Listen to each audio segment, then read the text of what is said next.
Thank you, Rakesh. Personally, for me, again, it's a matter of great privilege to be invited this evening to have a chat with all of you. It's also a moment which is a bit nostalgic for me. As Rakesh told you, in the year 2000, when I was still in the campus, I was offered my first campus job by Infosys. But by that time, and after some time, I already had made a decision, which brings me today to talk to you about my journey so far, the spark which ignited my mind in some point of time. So I'll be sharing, but to begin with, I hope I'm clearly audible and visible. Interacting on this media is again a big challenge. I've been used to addressing people, large audiences, with whom you have an eye contact, with whom you can see their reactions, but interacting with something like a mobile phone in front of you, so that is something which is a bit difficult and awkward, but I'm getting used to you. Thank you. I can see the messages. So I'll be starting with I'm an IPS officer of 2003 batch in the Bihar cadre. I passed out from IIT Kanpur in 2001, mechanical engineering. And I've been working in different fields in Bihar, like in different districts I've served. I've also served with the National Investigation Agency in New Delhi, where I investigated terrorist cases. If you look, most of you would have read my profile before coming, and for me, introducing myself these days has become more difficult because someone who studied from IIT, wearing the uniform, and if you look at me, my posts in the social media, so they're mostly about history, about heritage, about making people aware about their heritage, and things which I could do in the long span of time. I would call it a satisfying journey so far, and the journey is still on. Policing is a very strange thing. When you're posted as a police leader, you get a team which you have no choice. You cannot recruit people, you cannot hire and fire people like anything. You just get a team which comes through a rigorous process of selection by the government, and you cannot do much about it. But at the same time, with the same team, one has to deliver to the expectations of the people. If anything goes wrong, the media is behind your neck all the time. You're accountable to the courts. You're accountable to so many agencies like Human Rights Commission, things like that. And most of all, for a person who studied in IIT coming to the police, it's about being accountable to your own conscience. So how that story started, how I developed this motto of delivering services by winning the trust of the people, I'll be sharing it from the spark. As we started, I am from Bihar. My background won't be much different from many of you. Most of you would have studied engineering at some place in India. My father is also an engineer. He retired from the Indian Oil Corporation Limited. He was posted in Barauni refinery in Bihar itself. I'm talking about a time when I was in standard 7, probably the year 1992. As a small child, we had gone for a picnic to the remains of Nalanda. And as I roamed around the remains, I was amazed to see in the ancient past, 3rd century AD, 5th century AD, we had developed such an infrastructure when people were coming all over from China, from different places to learn in Bihar.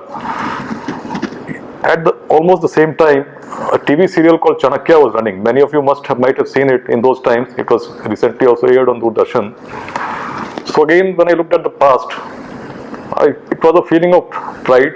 That bug of history got into me. I started rethinking about the past, what things would have been like in those times when the roads were not like today. Technology was not. As a young child, that spark ignited my mind. And very interestingly, my father was in a transferable job. So from class 2 to 8th, I was in Bihar, and suddenly I found myself in Bhopal in 9th. And the moment I entered the new school, I got a new title as a Bihari. So initially it was very difficult to understand what it meant, but it did not take much time to realize that it was not in a very positive manner that my friends were addressing me. So initially there was some bit of dilemma, some bit of a paradox. What is happening? A state with a past so rich and the present so perplexed that people have to face even such things when you are interacting with your close friends. I decided at that time I should study well, establish myself, and do something for the society. I may not be able to change the whole scheme of things, but let's do something, my part, my bit of contribution in this life, to see that something can change, which can change by my contribution. That was very young. I was still in school. So I started preparing for IIT. I'll tell you how the things got more, the spark got ignited initially, and how it got more, the fire within kept on burning. So when I was preparing for IIT, I appeared for the JEE in 97 with Rakesh. I had a very perfect examination. Many of you who would have appeared in the IIT Joint Entrance 97 would remember, I had a very fantastic examination. I came home step well, only to be woken up the next morning by my mother with the news that papers had been leaked. At that time I was sitting in New Delhi. My father was then posted in Delhi, and waking up with the news with such a perfect exam that I had written in my diary, a battle which was won so well is yet to be won. It was a shock, and that shock had come from Bihar. Being a Bihari in Delhi and hearing the papers had been leaked from Patna, again the same thing was perplexing my mind. The past and the present. Present people are resorting to such tactics. So anyway, the exam happened, the re-exam. We entered IIT together. When I was in IIT, my father again got posted to Baroni Refinery Township after a gap of many years. So summer vacations, friends would remember, like most of my friends would pack their bags, listen to the new music on their music systems and just start going home. From my home, I got the advice not to come home. And it was for a very strange reason, which many of you would even feel like laughing. I was told not to come home because in those times there were kidnappings for marriages, and especially the area I hail from, where the Baroni Refinery Township was, it had people getting kidnapped, getting married to a girl of no choice at all, and it could have happened even at the age of 17, 18, whatever, and one had to live with that. So that was another shock. Anyway, after the marriage season ended, my father, could visit home, but the thing was perplexing my mind for something needs to be done. When I used to come to Bihar, there were big rallies going on, people would block the roads. You can see the law and order situation so perplexing that you cannot move out very freely. That was a time when I was studying in IIT, thinking about a career. The spark in my mind, which had ignited to see the present in the context of the past and think of the future, was still there. It was, the fire was getting deeper. I had a very good friend in IIT. Rakesh would know him. So after I returned from the semester break, I found the police was looking for him. He was from Bihar again, had come to IIT, and I was amazed, why is the police looking for him in the IIT hostel? So then we got to learn that CBI was investigating the case. My friend was a scholar, and this scholar was not the scholarship that he definitely was a scholar, was a good student who cleared IIT, but he was appearing for exams for other people, not for himself. And that is how the CBI got behind his neck. So I could see a system of total disarray in Bihar going on. The young generation totally confused how they should be going about things. Easy solution was to move away, have a good career somewhere, have a nice decent life. But the spark within me to see from the past and try to do something, like when I could see the determination of Chanakya, a single man could unite something like a vast country like India, a territory, with his determination, he could do something. So why not, let's do something in our own lives and try to change the scheme of things. That is how I started preparing for the civil services. In those times itself, it was the time when I had appeared for the Infi interview. That determination had become quite strong, and so it was quite a dilemma to leave that offer, but then I decided I should stick to it, and that's how I entered the police service in 2003. And luckily, as luck would have it, I got the Bihar cadre. My dream was to change and contribute to the situation in Bihar, which I had seen at such a state, it was affecting me personally, apart from the society at large. So in 2005, I landed in Bihar as a young ASP, Assistant Superintendent of Police. That was election time. I had very early lessons. People, so-called Bahubalis, who used to be named in newspapers and all. So we had, as an ASP, I used to get the opportunity to actually interact with them, to present them with something in the elections. In all the 4 phases, I was sent to some place which was a very difficult constituency, because they believed that a young officer would be of better integrity. And that was the time when I started learning how to arrest politicians whose names were quite big. So that was 2005. As a young ASP, not many in the police get that opportunity. I was quite lucky to have it. Initially, I was posted in Patna, where I got the dose of urban policing. That fire within me to contribute to change was there. I tried to implement digital technologies in filing of FIRs and things like that, trying to improve the service mechanism. For about a year, it went on like a totally busy man, roaming around the city, roaming behind crimes. And after that, in end of 2006, suddenly one night, a phone call changed my life. I got a call from the DGP that you are posted as the new superintendent of police in a district called Bagha in West Champaran. And it was like totally, it was something. At 10:30 in the night, I got a call. I had just reached home from my office. The date was 1st of December 2006. And I was supposed to move right in the night. There had been a major law and order problem in that place. About 4 people had been killed by dacoits. After that, people had protested against the police. 2 people had lost their lives in police firing. I had not much idea about the place. Only thing I knew was it had a tiger project, and that some wildlife was there in that district on the border of Nepal. But in the night of December, I was supposed to go to that place. And the feelings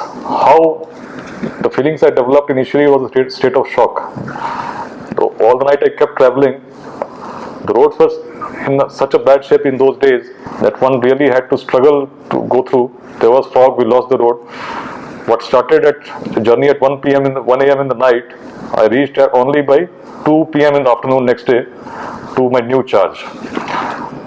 Things in Bagha were not in order in those times. It was called infamously as mini Chambal. Lots of gangs were operating from these jungles and what we call diaras of the river, tracks between the river. It was vast diara, and all these were cultivating sugarcane. They were kidnapping people from Uttar Pradesh, from Bihar, from Nepal, keeping them in those places, and it had become so organized. It had been going on for years, for decades rather, and famously they used to say that this is the land of Valmiki. So from that time crime is there, because that tiger project is called Valmiki Tiger Project. They believe that the ashram of Valmiki was in that place. So they say that Bagha crime can never stop. It has come from the times of Valmiki. So that was the noble phrase which was used. And police, again, for the police it was a big challenge. There used to be major operations in that place, which used to be named like Operation Black Panther, White Panther. Police would go roam around the diaras, roam around the jungles, get some recoveries and come back. That was how the things were being managed for some time, for quite a time. It was a show of force, things were going on. With my first charge, I wanted to see that I should be contributing in a manner which changes it permanently. Initially I tried the same thing which is taught in textbooks. I tried to do that combing operation, like virtually you comb your hair. I tried a virtual combing of the diara with a lot of force. To no avail. I could see that it will just not work. When you move around, people will hide. It's not going to work that way. So then I started applying my mind. When I started thinking from a different out-of-the-box approach, we could see that all these gangs are working in a very proper manner, like a feudal setup, and they are cultivating sugarcane on illegal land. So we identified about 320 acres of land on which these gangs were cultivating sugarcane. Most of it was government land and some of it was captured land.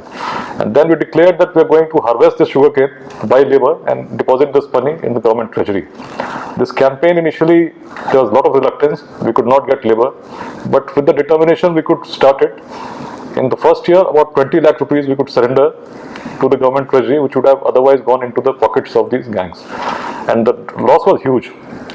The raids were going on. I was leading by example. Like I remember in the month of December and January, for almost 20 nights out of 30, I was sleeping out in the open in the winters with a polythene sheet in some diara or things like that. There was determination to change. And the leader himself moving around, even there was a lot of trust being generated in the members of the force. I started looking at my team. You cannot change them, but then one has to identify. There would be people who would be very corrupt. There would be people whom we can trust a bit. there will be people you can depend upon, and all sorts of people are there. So then within about 1 month or so, I could gradually realize who are the people, what kind of tasks they can be assigned. And apart from this economic activity, which was really something which was bringing about change, what we started upon was trying to engage in a dialogue with the people, with the families of these people who had been doing crimes for a long time. Again, we started with the examples from history. We started with the example of Valmiki himself. Valmiki was being named as a person from whose time the crime was there. We started looking at him from a different perspective. We said that he was Ratnakar at one point of time. He transformed himself, became Valmiki. See, the whole world now knows him for his good deeds, not for his deeds which he did before. So why don't you convince your family members? They would be roaming around. We had a series of successes. Some dacoits lost their lives in encounters. So we could narrate them, see, this is the end. They would be roaming around their lives, and we clearly mean business. It took some time, about 3-4 months, for the first surrender to happen.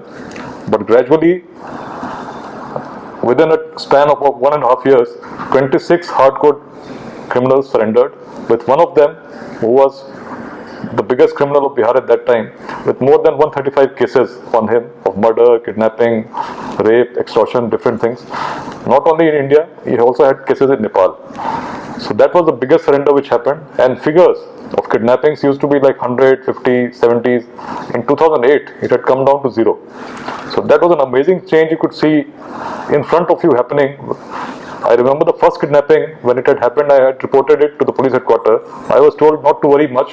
Bagha is a place which is used to kidnappings. So that was the response. So आराम से रहिए, don't take much tension. It will happen. Force भेज दीजिए, पहाड़ पे घूम के आ जाएगी. That was the usual response, initial. But with that determination and with that out-of-box thinking, I could change. After that, again, I got another challenging posting. And one interesting thing about Bagha kidnappings was, why they used to, these parties which used to involve in the crime was, they used to call themselves jungle parties, and every party had a unique symbol. They would send a ransom list. I was in Patna people would receive ransom by calls, phone calls. In Bagha they used to send proper stamped letters, sealed letters, and with Jai Ma Durga, name of the gang, and below that it was written Bihar Sarkar. So they used to believe that they are the Sarkar in that area, and the list would have ransom with conditions, like there was an amount of money, then there was amount of how much bottles of liquor, amount of chand marka lungis, things like that, long list going on. And depending on the capacity of the person, they also had the facility to pay in installments. So that was the level of crime which was going on, and people from all over UP, Nepal, places, they used to come and be kept in the DRRs with the local police station thinking, please do not commit crime in my area. You can kidnap people from other areas and get them here. So that was the level of intrusion which the system was working with. To breaking that and getting something to something which was totally peaceful, and till then, Bagha has remained peaceful. And personally, for me, it's a very emotional moment. People in Bagha, at a place where I had planted a tree once in 2007, they named a crossroad after me. They dedicated it in 2017. So that was something which was some level of love of the people, which I also faced at a point of time in Bagha when I acted against a politician. Large crowds had gathered in support. So something you see in movies. I was seeing that live happening. With all that experience, I went to Rohtas. Rohtas had a very difficult terrain. Only recently, a DSP had lost his life in an encounter with the Maoists. 2 police stations had recently been blown up. Several policemen had lost their lives. Every year, many would lose their lives in that area because it's on the border of Jharkhand and UP, and also not very far from the northern Chhattisgarh. That is the geography basically of the place, and it has a plateau which the Camur Wildlife Sanctuary is there. So it has jungles spreading to about more than 1500 square kilometers, and on them you had no police post. It was 1500 feet above the sea level, above the ground. Importantly, it has 2 very historic forts. One of them is the fort of Rohtas. This fort was lying totally neglected. Not a single tourist would come to that place, not leave behind a tourist, not even people from the district, for the fear, because that whole area was called by Maoists as a liberated zone. A liberated zone means that not even the police can enter that zone. It was sort of liberated zone because of its topography. Regarding the Rohtas fort and topography of that area, even in medieval times, Farishta, the chronicler, had written it that the fort can never be won by a proper battle. It can only be won by deceit. And that is how Sher Shah Suri, before he became the emperor of India, that was the first fort he captured was Rohtas. And Rohtas fort was captured by deceit, in which people were sent in a deceitful manner inside the fort. That is the historical part of it. But the important part was when I went to Rohtas, again with the same zeal to bring about change. I tried things like surprise movements in the diyas and jungles of Bagha. I'd seen things work, engaging with the community in a different manner. I initially, again, as a police officer, the first thing is to try to dominate the area. But to dominate the area, one has to actually know the area. And for a long time, police had not visited these hills, which are hundreds of squares of kilometers. I tried visiting it by surprise. Roads were very bad at that point of time, so I would start at midnight. It would take me 4 hours to reach the top of the hill. In the morning, I would go in by a vehicle, along with about 60 to 70 more people with me, with armored vehicles as well. And rushing through the jungles, we would just look at the main locations to have an understanding of the topography. 2 times it was very successful. I could also see the gate of the Rohtas fort, which was mentioned in the gazetteer, but hardly for the last 50 years no one would have visited it. I was very happy. The third time I went, I wanted to see a school building, which I had still not seen. I wanted to see if forces can be kept inside that building. At 5 o'clock in the morning, in that school building when we entered, it was something which still haunts my mind. A person was standing with a self-loading rifle pointed at me, along with an ASP was sitting with me in the vehicle. And the distance was hardly 6 feet. With a pointed weapon, he was standing, and our vehicle just stopped at that point of time. Had he fired, today I would not have been present to tell you the story. But the moment we saw that, and I was, for a fraction of a second, it was like, I am the SP of the district, I did not send anyone here. How is the person standing with a weapon? It was my first encounter with a Maoist front at such a small distance. I saw him wearing a green and a black turban type of thing. At the moment my driver shouted, Maowadi hai, this man who could have fired for God knows what, for my good luck, he did not fire and he started running inside the school building. But the very next moment, firing started from all over. It started from the terrace, it started from the homes in the village, and it was total chaos for about 10 minutes. Every one of us jumped up out of our vehicles. That was a close encounter. In 10 minutes, the Maoist had escaped. We recovered large amounts of arms and ammunition from there, including looted police rifles. But the sound of bullets passing just from near your ear, the sound of automatic weapons, even in training, one doesn't see so close. It is at a safe distance. But it was all the time I was looking at my body and seeing that I'm still safe. Luckily, all the 60 people with me, no one was hurt, not a scratch. There were scratches, of course, due to crawling and all, but everyone was safe. That was my very close experience in the Naxal area, in an area where there was no wireless, no phone, only a satellite phone, which we did not have at that point of time. There was no other means of communication. I could inform the police headquarters about 3 hours later that such a thing had happened. After that, again, another operation was planned with the same surprise. In that, we lost a Jawan, we lost a landmine vehicle. I said things are not going to happen in this way, but the mission is clear. Now I will not leave the hills at the mercy of the Maoists. We've had several planned operations, large military type operations in which we took about more than 1,000 men. We camped on the hills. But apart from this, I started interacting with the people in the villages we went to. Then we came up with a mission statement. We called all the public representatives. What I could see is, if I keep on operating in the same military manner, it is not going to solve the problem. In Bagha, I tried a different approach. In Rohtas, again, I should try a different approach. The people who run away on seeing the police, we should try to engage with them. And with that bug of history into me, I made the Rohtas fort the symbol. I used to talk to people that if your ancestors were so illustrious that they could build such a fort, which in those times was the most strongest fort of India, what has happened in the present? Let us think about it. Let's try to make some change which makes the region more peaceful, which makes it more amenable to development. And if you had such illustrious ancestors, then certainly you can definitely make a big change. And so that was how we used to engage into conversations.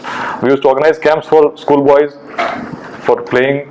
We used to distribute kits, blankets. It was winter at that time, and we used to organize community kitchens. We used to invite doctors, organize medical camps, things Naxals had been doing that police started doing now. And with these, gradually the people who used to run away from धीरे-धीरे करके they started informing us with bits of information, bits and pieces started coming. So from a total communication blackdown, things now started changing. And with the effort of history, the main thing symbolic was the Rohtas Fort had been seeing black flags on national festivals like Independence Day, Republic Day. The Maoists would hoist black flags.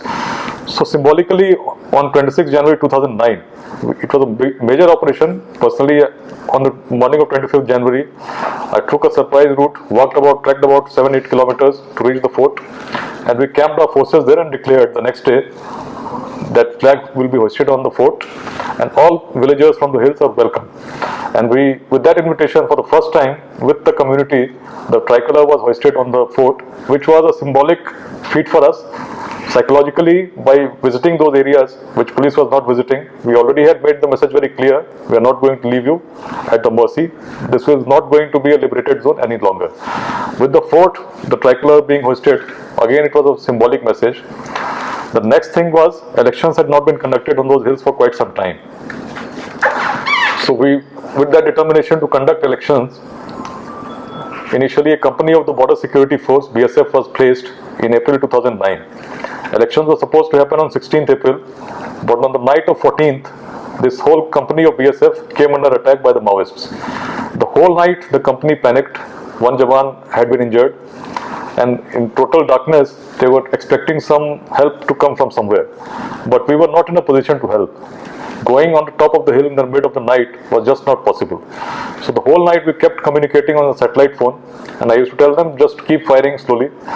In the morning at 5, I could reach that place only to see that things are fine. We lifted the Jawan, the injured one, with a helicopter. But what I could see is on 16th of April, elections cannot be conducted with less force, because again the place could be attacked. It was about 3 buildings, 6 booths, and about 5,000 voters in 22 villages who had not voted for almost 2 decades, and many of them had not voted since independence, because initially there was the fear of dacoits, and of recent the fear was of Maoists. If we wanted to change to happen in that area, it was very important that elections be conducted right in their bastion, whatever be the risk involved, but it was not possible on 16th of April. So without discussing with anyone, I took a decision that polls will not happen, we will withdraw. We withdrew, and then with a discussion with the Election Commission, later at that very place, a major operation was planned. 9th of May, the date was fixed. The Naxals knew that police is coming. We also knew that we have to go and conduct. It's a declared date. Normally the element of surprise had been lost, but we planned very tactically to move our parties from routes which had never been used. The first party which reached had to travel more than 30 kilometers on foot on the hills. Similarly, a second party about 20-25 kilometers, and they could, once they reached, then the whole forces could be placed in those buildings again. It was hot summer in the May. There was no water. We had meticulously planned for everything. We had planned to get a drilling machine from far, from Ranchi in fact, in that point of time, which could drill proper chapakals, that hand pumps, for the use of the forces and the people. And that is how elections were conducted. And to our surprise, in an area which had seen no polling for the last almost so many years, people voted in large numbers. About 51% poll happened in that place, and that was a symbolic victory for us. What we had been doing so far was being done by the police, but now the people had started responding. They started participating in the elections. In the future, we kept on engaging with the community with our project, which we had called Son Mahotsav. The result was the people, the very tribals, with the positive feelings from their history, they also wanted to make some change in their area, and virtually they started revolting against the Naxals. Initially it happened in a series of protests in those very areas in which the Naxals used to call them as liberated zone. But now those people were trying to counsel the Naxals not to disturb their areas. Initially it started at that, but the end was very violent. They killed the main sub-zonal commander by themselves, and which forced many of the Naxals to gradually surrender along with arms. Rohtas today is peaceful.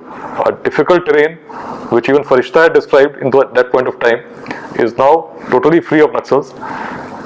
One could not believe at that time that this area, which has seen the loss of a DSP, everywhere so many people are losing lives, can be changed. But with a different thinking, a different approach, things did change. My journey went on. After Rohtas, I joined another district. I was then posted with the National Investigation Agency in New Delhi. 2611 inspired me to do something in the field of terrorism. For about 3.5 years I was in Delhi. I investigated several cases, which also brought me to Bangalore after the blast way back in 2014. I visited the Chinnaswamy Stadium and so many places investigating terrorist cases. Bhatkal and all these places I have been regularly visiting when I was in the NIA. Later I again came back to Bihar. I was posted as the senior SP of Patna. It was election time. With the same zeal, the same spirit to bring about change, I was posted in a very difficult place, which was buzzing with political activity and people expecting me to budge. But when you are doing the right thing, the conviction comes from within.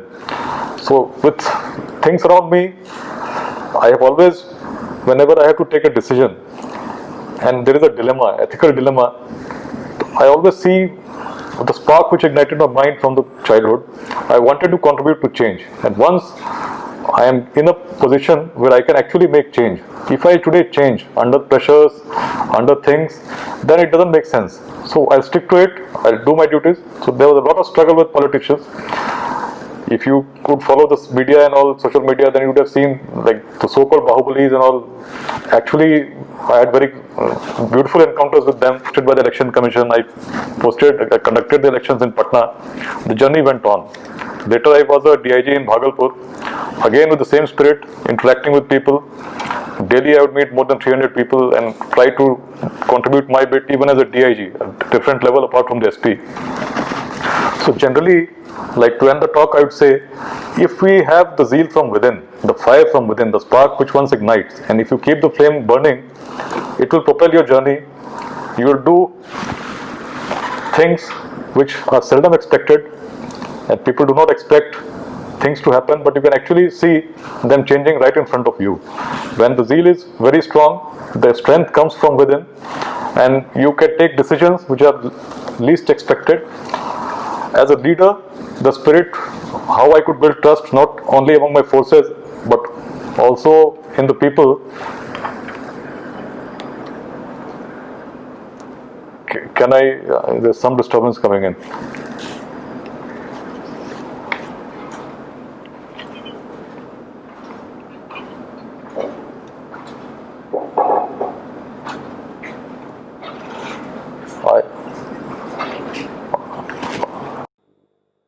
I hope I'm audible now.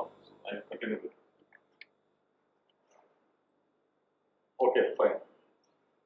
So generally as a leader, what I've seen is, in a police, when you get a team, which is, you have no choice over the team you get, but you have to identify people for their strengths, their weaknesses, and you can have to make the best use because you have to deliver ultimately. The mission is very clear, one has to deliver.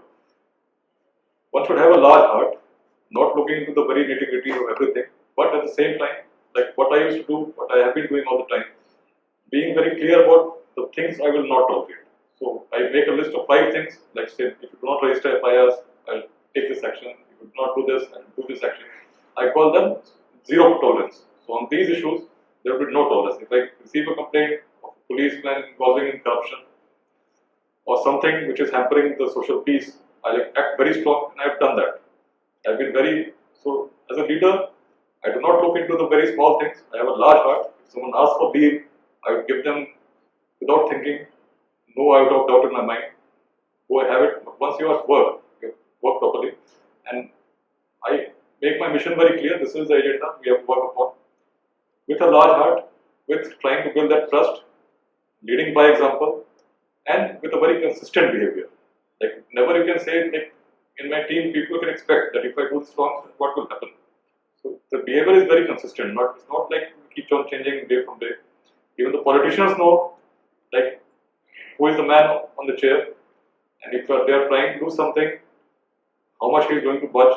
But they also have a limitation. Every person has a place of his own in the society. They may not like you, but there are reasons for which they cannot avoid you. If you are a person known for solving problems, whenever there will be a crisis, you will be called for. So everyone has a place in society. In a team, what is important is, even if you are like in a police leadership, often what you say is the word. You can actually go with a command and things go on. But if you want the real thing to come out, then you should make the members feel that the decision is a participative one. Like people have actually become a part of the decision. So what I used to do is discuss the ideas, and then whatever I decided in my mind, that used to come from the crowd in a time meeting or with officer sitting. The sugarcane, if we have to cut, I would listen from people. If we have to engage in a community workshop, I try to take ideas. If someone gives that idea, then promote it, and then that's how I used to deliver my idea, and then we used to work upon that. At the end of it, I would like to say, if you have honest intentions to change, the zeal within you is there. You get energies from within, and things start moving. You actually, what you think is unbelievable can happen in your own life. You can you can do things which even you would not expect yourself to have done or that you could do. I've always believed in the 3 Ds, which I often say: desire, dedication, and determination. The 3 Ds are levels. Everyone has a desire. Some people have the dedication, but the ones who succeed are only the ones who have a strong determination. This actually comes from a very old text. It comes from the Niti Shatka of King Bhartihari. Bhartihari was a king in Ujjain who became a saint. His brother was the famous Vikramaditya. He wrote a series of 300 shlokas. One of them is this. He says there are 3 categories of people. The first category is one which thinks of starting a work. He has a desire, but when he sees that things are tough, he doesn't start at all. The second category is the people who start on an objective, work hard to a bit, but when they see that the going is tough, they will just buckle and stop at that point of time. But the people who win, the people who make a change, are the one who keep moving, tackling all obstacles, and actually withstand all pressures and make the change. So if you really want to make change, you'll have to see which of the categories you want to be in, and if you are in the last category, you will definitely deliver. Thank you all for listening to me, and I'm open to questions.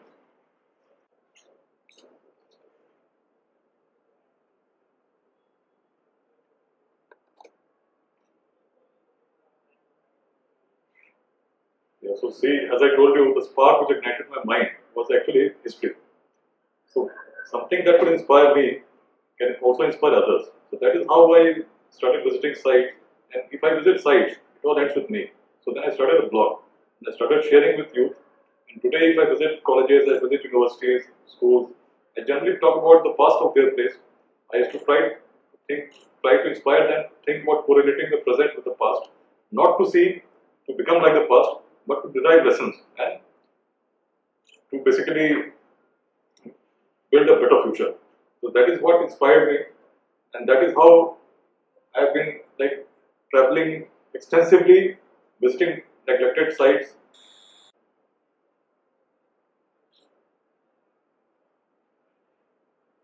Something I'll say what I do practically is like I am a very spiritual man also. So at times what happens is when I think of things, I don't see myself doing certain things. I see that things are happening.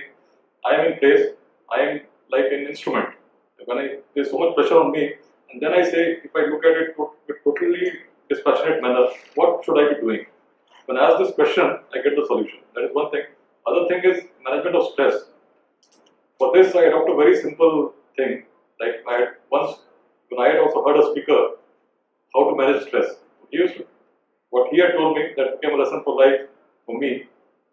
He was a Punjabi, so he said like most of the issues in life, if you look at them, So they would be like बहुत फर्क पैंदा, की फर्क पैंदा. So when you look at things in the present which are perplexing your mind, if you think about 5 years from now, if you think of things what happened 5 years ago which were disturbing your mind then, you will see that more than 80% of the time the things you are concerned about are the things which are actually won't matter in maybe after 5 years, maybe after 1 year, or even maybe after a month. But that is disturbing a piece of your mind at present. And on the 20% or 15%, whatever things which you should be focusing your energies upon, you're actually taking no stress. You're not getting stressed about things which actually would bother you 5 years from now. So, if faced with the stress, faced with the problem, try to fit it into a category. Whether this comes into the most important category or into the least important category. If it is in the key for panda KFP, KFP में डाल लो. If it is a BFP, put it in BFP, and then you know the stress how it has to be managed. So similarly, like if it comes from politician, it comes from anywhere, it comes from the media. Like after every big crime, the media will keep on reporting, that will give you stress. But if you just insulate yourself from that and try to work and focus on your work, things happen. So where the stress has to be taken, but again, if the stress is about something else which is very important, then you must take them. Things like putting them into separate silos and then working with a peaceful mind, with a dispassionate mind, and trying to deliver. That is how I look at things. That is what makes me happy and content and gives me a peaceful sleep.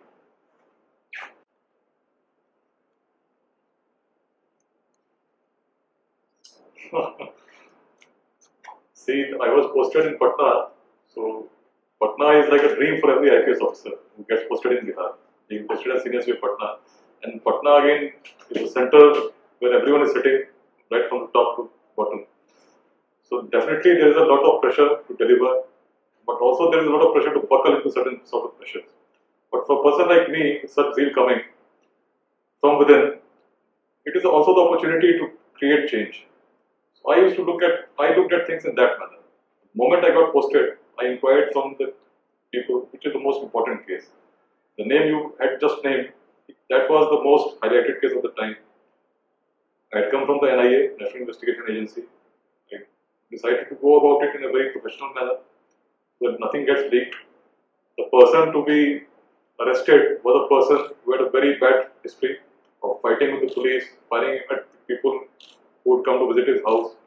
So all that was in my mind, that person, but whenever the zeal is from within and the strength that you are doing the right thing, the confidence comes automatically.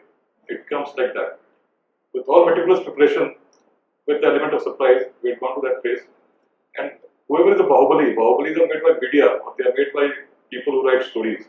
There is no one is a Bahubali actually. Everyone, a human being, has the same level of insecurity. If you interact closely with them, I had my early lessons dealing with politicians. I had very difficult encounters. So with that in mind, I never have any fear of the so-called Bahubali or something like that. Everyone has his insecurity, and if you're supposed to face someone, that inner confidence in you sustains you. And I remember with the whole police team along with me going with all that briefing. The surprise had been broken about 15 minutes just before the operation. Still, they did not have the confidence to walk. So, if you look at the video, I was the first one to walk in. How the inner strength leads you in difficult circumstances, and the person who sees a person coming with that inner confidence, definitely he cannot stand you. Thank you.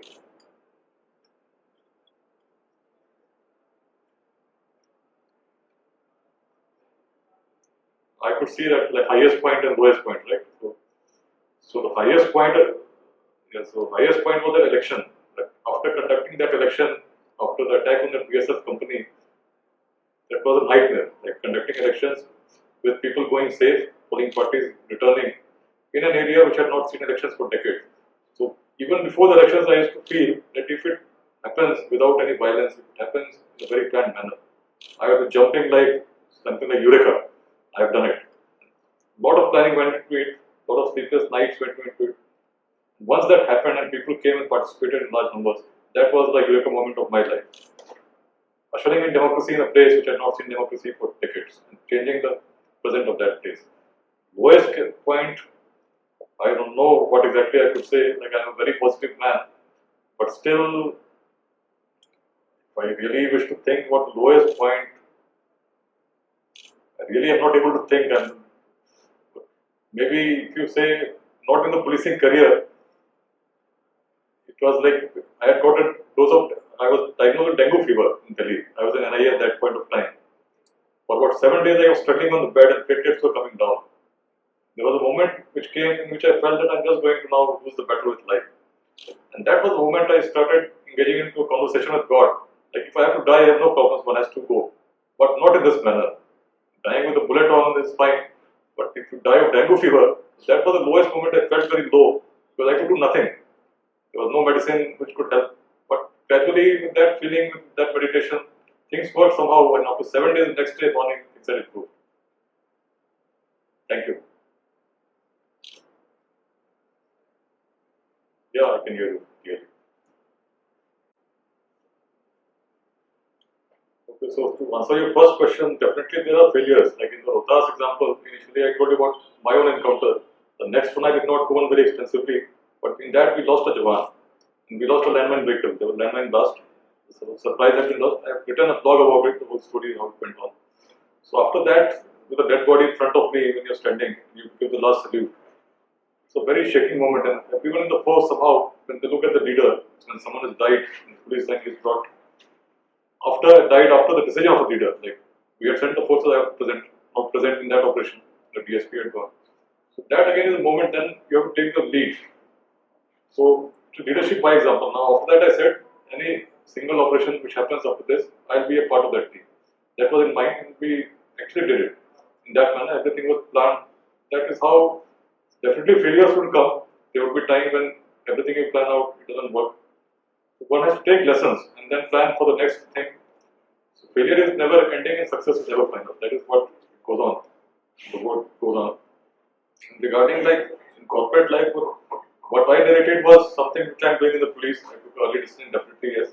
But if you look at my life, apart from policing, I'm also writing history, I'm talking to people. On a holiday, I'm sitting and chatting with you. It's holiday today in Bihar. So that zeal within me is to contribute something, to spread the word, to spread some positivity into lives of others. Similarly, even in the corporate world or anywhere, the time to be happy is now, the place to be happy is here, and the way to be happy is to make someone happy.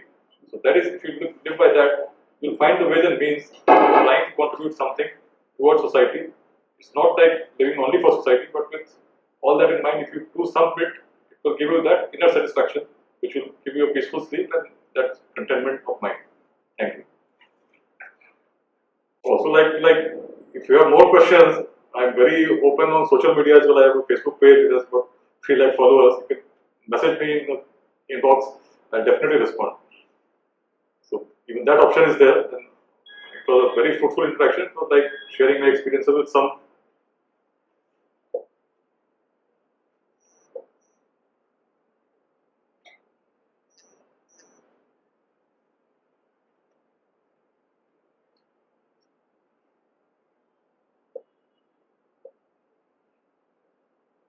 Like Maoists are a different league altogether, and then proper terrorist is a very different league. The proper terrorist, which we call, has a totally indoctrinated mindset, and he is actually having the gun with a gyan. He has a purpose.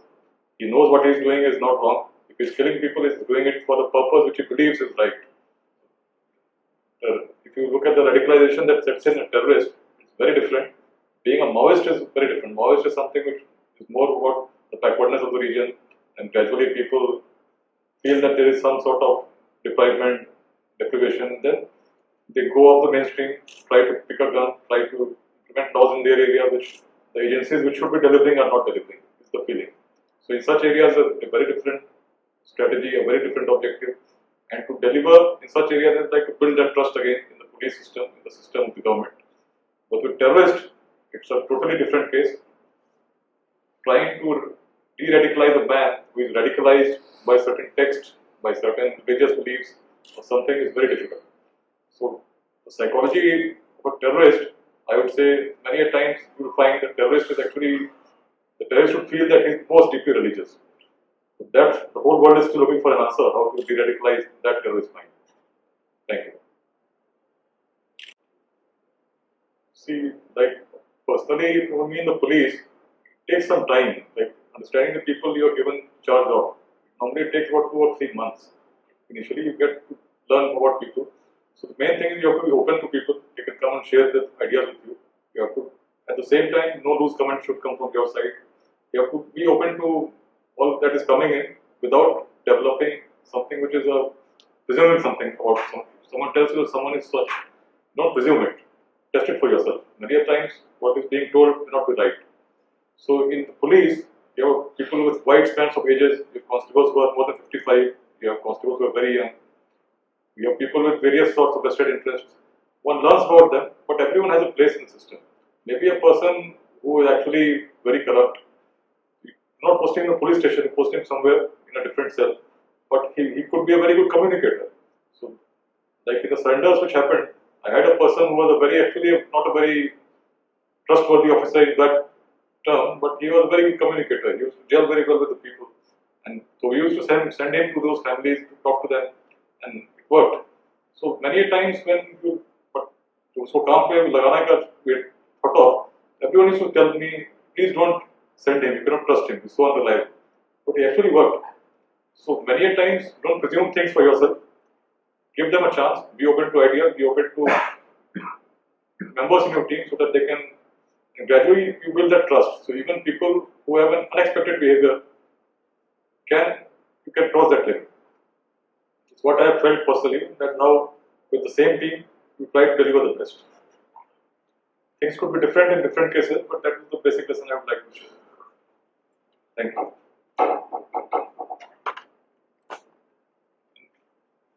Yes.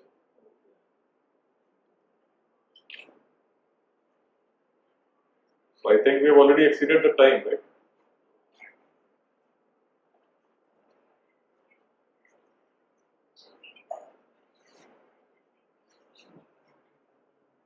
Okay, sure. I had always looked at things with the opportunity of tourism. So even with that change in Rohtas, what I missed out is we trained several tribal youth as tourist guides. We called hospitality experts and we tried to train them. So definitely there is an opportunity, but the opportunity is not very well publicized, not many people know it. But despite all that, like Bihar has its own attraction. The Bahubali temple is there. Lot many foreigners come to Bihar. Beyond that, we're trying to. But at the same time, whenever I look at things in despair, what I see is if you say that there is total darkness, then things won't change. But if you just try to light a small flame, the whole darkness goes away. So try to be that small spark, that small flame, which brings in more positivity. It will not light the whole thing very well lit, but it definitely changes that whole state of despair and darkness. Thank you.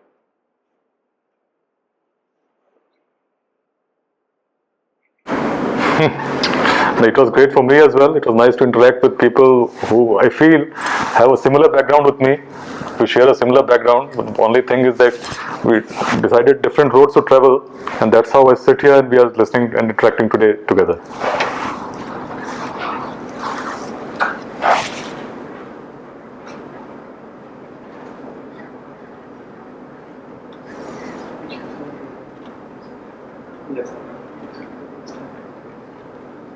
Oh yes, definitely.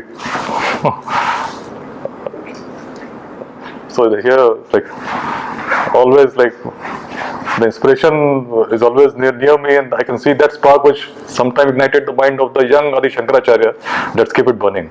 Thank you.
People are asking about like how to connect with me. So you can connect with me on LinkedIn. I also have a profile there, and you can also follow my Facebook page. So if you send me on LinkedIn or Facebook, I'm always there. I'm also on Twitter, but to connect, to ask messages, I think LinkedIn or Facebook page would be the best medium to be in contact.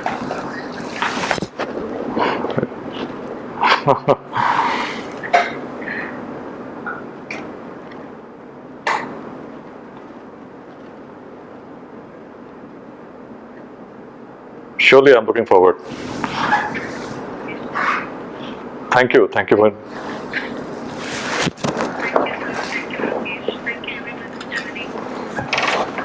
Bye. Have a great evening. Bye.